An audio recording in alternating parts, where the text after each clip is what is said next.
Good evening and thank you for joining us. I'm Brian Ray. And I'm Maeve Ashbrook.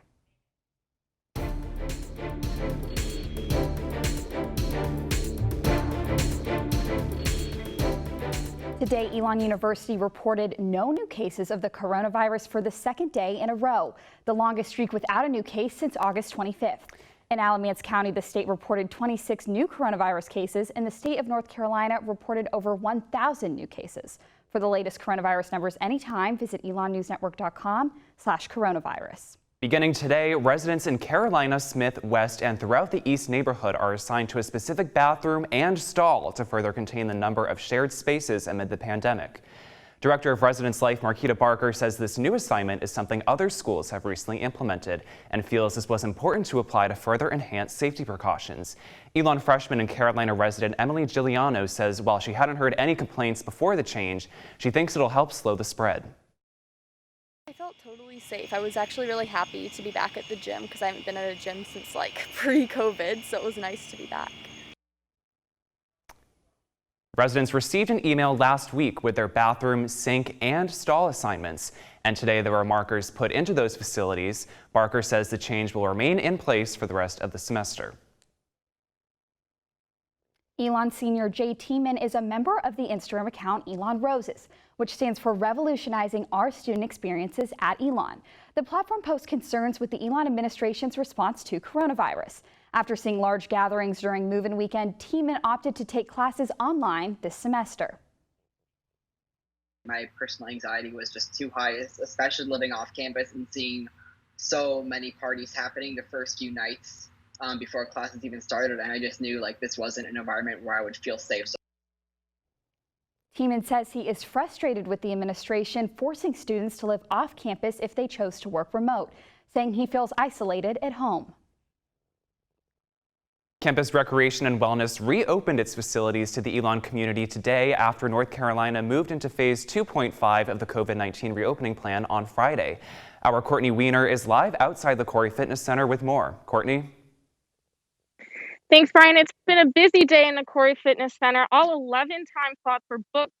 That's 20 students, faculty, and staff per time slot, and it's not going to change through Saturday. I spoke with Elon senior Angela Myers, who went today at 6:30 this morning, and said she was impressed with how clean it was. I felt totally safe. I was actually really happy to be back at the gym because I haven't been at a gym since pre-COVID, so it was nice to be back. And I spoke with other Elon students today who say they're choosing not to use the gym just yet due to the fear of coronavirus cases rising on campus.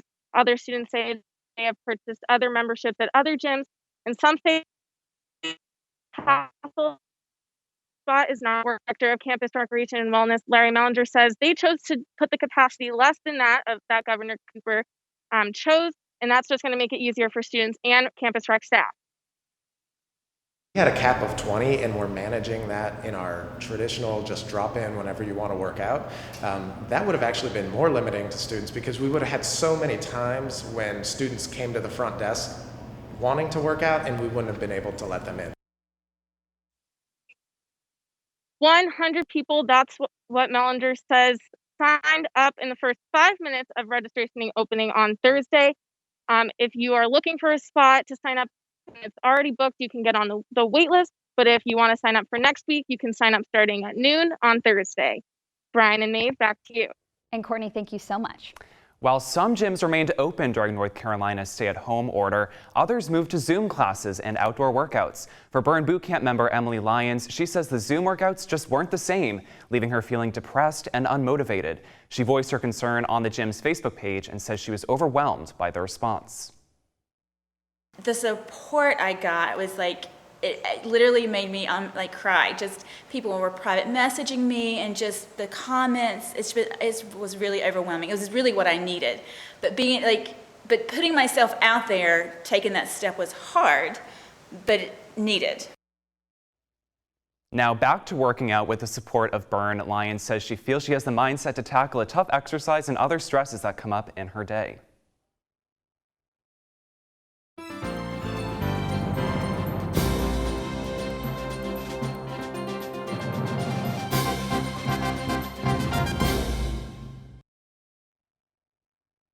The 2020 election is just 56 days away, and Elon Votes is continuing the push to get students civically engaged. Elon Votes co-coordinator Trevor Mullen says a nonpartisan organization is pushing to get students involved in the election, whether it's through volunteering, getting educated on the candidates, or voting. The right to vote is just something so fundamentally entrenched in the idea of being American, and the fact that we're so lucky to be able to have those rights and be able to express ourselves at the ballot is, one of the strongest things that we can do. But also at the same time, this is something I like to advocate. That's not the only thing civic engagement is. As even if students are dissatisfied with national politics, they should still get involved at the local level. Local elections can be just as important, if not even more important, honestly. And I always encourage students to look at that, what's happening locally. Because on a day-to-day basis, your life is probably more impacted by your local representatives than the president and senators ever will.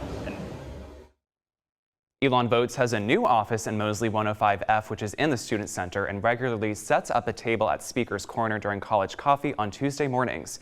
For more information on Elon Votes and civic engagement, visit elon.edu/vote.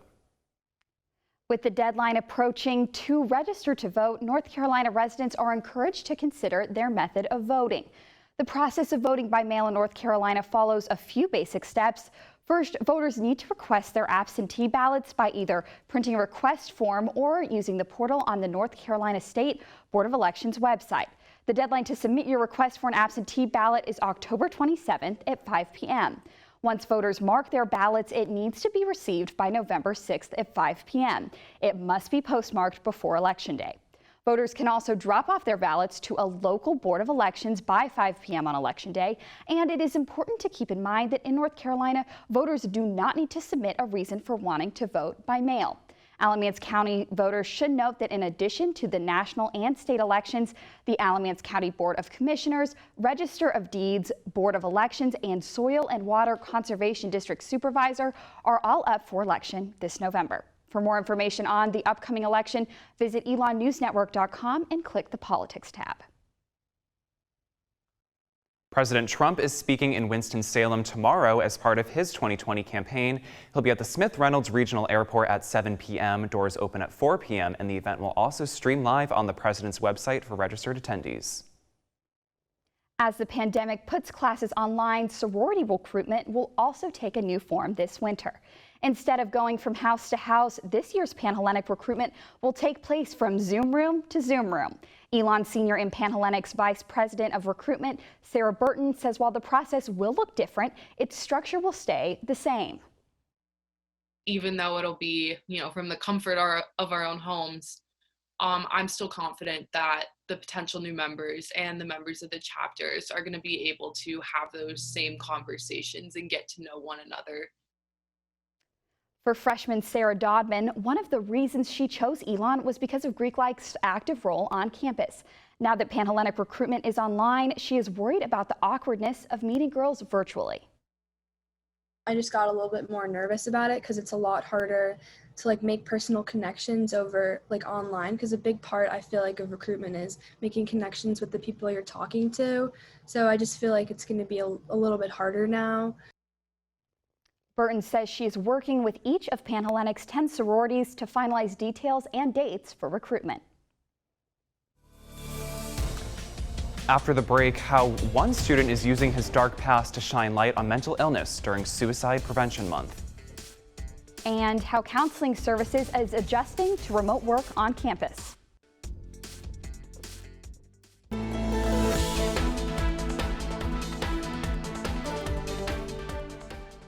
This month is Suicide Prevention Month. The CDC says every 12 minutes, one person dies by suicide in the U.S. I spoke with an Elon student who has been through dark times and now is using that experience to bring light to mental illness. I've had struggles in the past, but I've been determined to get through those. Dark times. I sort of broke down and my parents said, you have to go to a therapist. You need to talk to somebody about this, because I was sort of just letting stuff build up. Leaving Rob Meehan severely depressed. And then, even in the good times, I just wasn't having a good time. I was sort of just stuck. I told my parents a lot that I felt like I was in limbo almost. I just didn't really know how to feel. After getting on medication and seeing a therapist, Rob says he's understanding how to cope with his depression. There are always going to be bad days. You just have to learn how to manage those, and be able to open up to your friends and reach out if you need help. He's the vice president of Active Minds, an organization that works to raise awareness around mental illness. His goal? Normalize reaching out for help, and overall just eliminate the stigma against mental illness. Rob's message to people who are struggling this and every month. No matter what, there are going to be ups. Whether they outbalance the downs, who knows, but just knowing that there are going to be good times. There are always good times ahead, no matter what. If you or someone you know is struggling with thoughts of suicide, call the National Suicide Prevention Lifeline at 1-800-273-HELP or 8255. And to hear more of Rob's story, including how the pandemic has affected his mental health, visit our website, elonnewsnetwork.com. Elon Counseling Services offers a variety of workshops, assessments, and counseling sessions. But now these services are all happening virtually.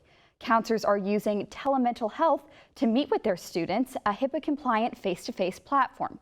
Elon counselor Dr. Mark Eads says they are working to make the transition online as seamless as possible for students. It took a lot of, quick thinking and a quick turnaround for us to get on board and to make this whole thing the best we can in a virtual way. We came from doing everything face-to-face, everything showing up on campus, to all of a sudden none of that is what we're doing anymore. So it's a big shift. There are multiple private meeting locations on campus for students to take their counseling sessions. Some of these spaces include rooms in Belk Library, Newman Lumen, and the Quarry Athletic Center. Counseling Services has also launched a video series on their website to provide students with quick resources on managing stress and anxiety during these times. But Dr. Eads says this is not a permanent solution.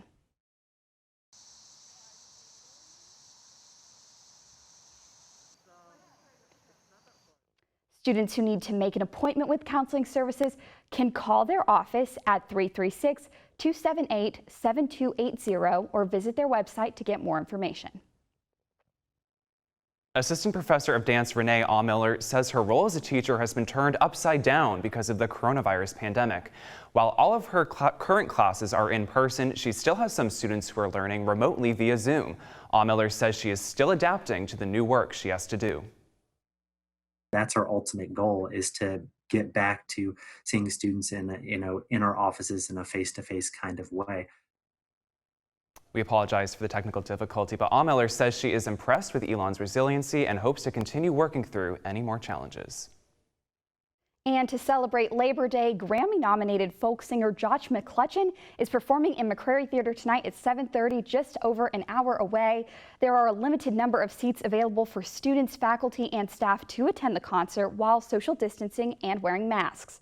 The concert will also be live streamed at elon.edu/live. And coming up, how the Alamance Burlington school system is working to improve inequality in the district. The sun won't be sticking around for long. There will be some scattered thunderstorms later this week. Stay tuned for more after the break.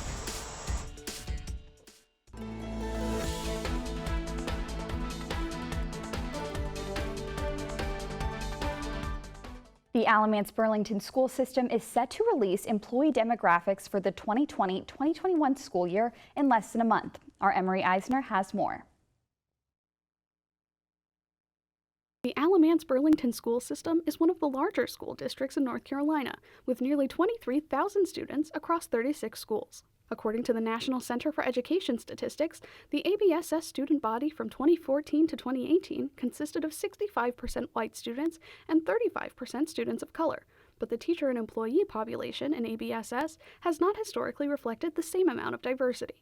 According to data reports by ABSS Human Resources, the proportion of white employees in the district has hovered around 3/4, declining steadily from about 80% in 2010 to about 74% in 2018.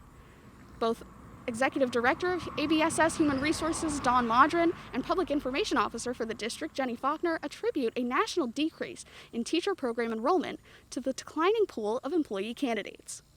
As of the 2019-2020 school year, ABSS reported employing about 80% white teachers and 20% teachers of color. According to Modern, the district is taking measures to recruit more teachers of color. These include attending more college fairs, including virtually, advertising job openings, and hiring teachers through Participate Learning, an exchange program for international teachers. Faulkner says the district is working to increase its global education and language program, as well as recruiting more diverse teachers, so that the ABSS workforce will, quote, mirror the faces in classrooms. Emery Eisner, Elon Local News. For more on this story, pick up a copy of The Pendulum this Wednesday.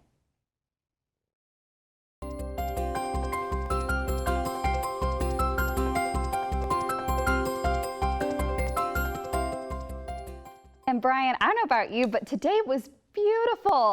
I Maeve, love today. It's the best. You know, the humidity's pretty much gone, but the sun is still here, and we all know how much I love the sun.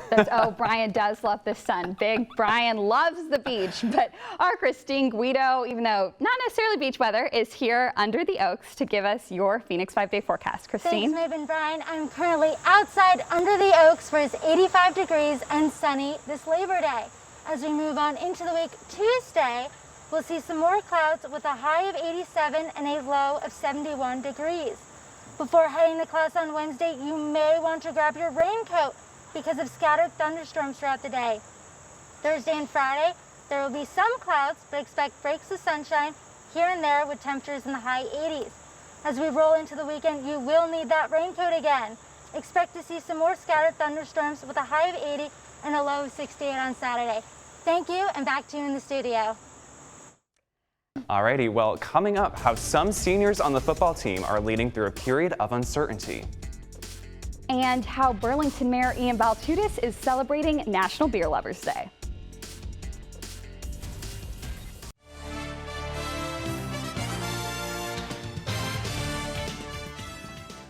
Though Elon's football season won't begin until the spring, veteran members are stepping up to lead the team through the fall. Our John Sarver has more. Davis Cheek, quarterback for the Elon Phoenix and Elon Senior, has aspirations of becoming an NFL player, but as he spends this fall preparing for the spring season, he says the Phoenix is his top priority. You know, NCAA ruled that the spring season doesn't count towards eligibility, so there's a pretty good chance that I can play in the spring and then come back for the fall for that would be truly my final year of eligibility. So, I mean, if that's the case, that would be awesome. I'd love to do that. So, but whatever my personal goal is to play in the NFL. But at the end of the day, my personal goals don't outweigh the team goals. For redshirt senior and Elon punter Hunter Stevenson, he says that as a leader, he is primarily focused on keeping his teammates motivated throughout the delayed season. Being the older guy on the team, it's about keeping guys, motivated, even though we're not playing this fall.